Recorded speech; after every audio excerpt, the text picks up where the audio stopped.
একটা শান্ত ছেলে পেলাম আর আমি তার মা হয়ে গেলাম। আসসালামু আলাইকুম। আমি মৌসুমি মেহেরপুর থেকে বলছি। মিস্ট মৌসুমি ব্লগ চ্যানেলে আপনাদের আরও একবার স্বাগত জানাই। কাছে কিংবা দূরে, দেশ বা দেশের বাহিরে যে যেখান থেকে আমার ভিডিওটা দেখছেন, আল্লাহর রহমতে সবাই ভালো আছেন। আলহামদুলিল্লাহ, আমরাও ভালো আছি। আমার বোনের ছেলে, বয়স 14 মাস। আমার বড় বোনের 10 বছর পর একটা ঘর আলো করে ছেলে হয়েছে, মাশাআল্লাহ। আমারও 7 বছর হলো বিয়ের, আমার কোনো বাচ্চা কাচ্চা এখনও হয়নি। তো অনেক আদরের, এটা হচ্ছে আমার কলিজার টুকরা। তো 14 মাসের মধ্যে আমি বাবার বাসায় 4 বার এসেছি। 4 বারে এখানে একবার আপু এখানে ছিল, আর 2 বার আপু এখানে না থাকলে ওকে ফোন করে আসার জন্য বলি, আর না হলে আমি বাবুকে নিয়ে আসি। তো এবার আমি একাই চলে এসেছিলাম, বাবুকে নিয়ে এসেছিলাম না। আমার তো একটুও ভালো লাগছিল না আমার কলিজাকে ছাড়া, তাই আপুকে আসার জন্য বললাম। আপুর অনেক কাজ, আসতে পারবে না। তো বাবাকে বললাম আমার কলিজাকে এনে দিতে। তো আজ বিকেলে আমার সোনা পাখিকে নিয়ে এসেছে। তো ও এতটা ভালো, আপনাদের কি বলবো। ও সব সময় হাসি খুশি, ওর যে নেই ও একটু বোঝা যাচ্ছে না, সবসময় আনন্দ করছে, খাওয়া দাওয়া। ছোট থেকে ওর মায়ের বুকের দুধ তেমন খায় না, আর এখন তো আপু প্রেগনেন্ট, এখন তো দুধ পায় না। তো সব মিলিয়ে বাবুর যদি পেট ভরা থাকে তো কান্নাকাটি করে না, সব কিছুই খায়। আমার সোনাটা সব সময় হাসি খুশি থাকে। তো আমার সোনাটার জন্য তো একটা লাইক দেওয়াই যায়, তাই না? আর আমার ভিডিওটা ভালো লাগলে আপনাদের অবশ্যই লাইক, কমেন্ট, শেয়ার করে দিবেন এবং সাবস্ক্রাইব করে পাশেই থেকে যাবেন। আর যারা এখনও সাবস্ক্রাইব করেননি, ভালো লাগলে সাবস্ক্রাইব করে দিতে পারেন। আর যারা সাবস্ক্রাইব করেছেন তাদেরকে অসংখ্য ধন্যবাদ। আজ প্রথম বাবু মাকে ছাড়া নানুর বাসায় থাকবে। তো সবাই টেনশন করছিল যে বাবু রাত্রে কান্না করবে, রাত্রে থাকবে না মা ছাড়া। তো আল্লাহর রহমতে এই যে আমার বাবু অনেকটা শান্ত হয়ে আছে, আমার কলিজাটা।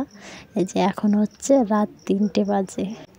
আপু বলে দিয়েছিল যে রাত 3টের সময় বাবুকে কিছু খাওয়াতে হবে, নাহলে কান্না করবে। হঠাৎ বাবু কান্না করে উঠেছে রাত 3টের সময়। তো আমি ভয় পেয়ে গেছিলাম যে কান্না থামবে না, মনে হয় কান্নাকাটি করবে। তো মাশাআল্লাহ, আমি বাবা মা সবাই মিলে উঠলাম। ওঠার পরে যে দুধটা একটু গরম করে পাউরুটি দিয়ে দুধ খাওয়াচ্ছি। তো বাবু শান্ত হয়ে খাচ্ছে আর দেখছে। অনেকটা শান্ত একটা ছেলে, আর কোনো কান্নাকাটি নেই। এখন আবার ঘুমিয়ে পড়বে।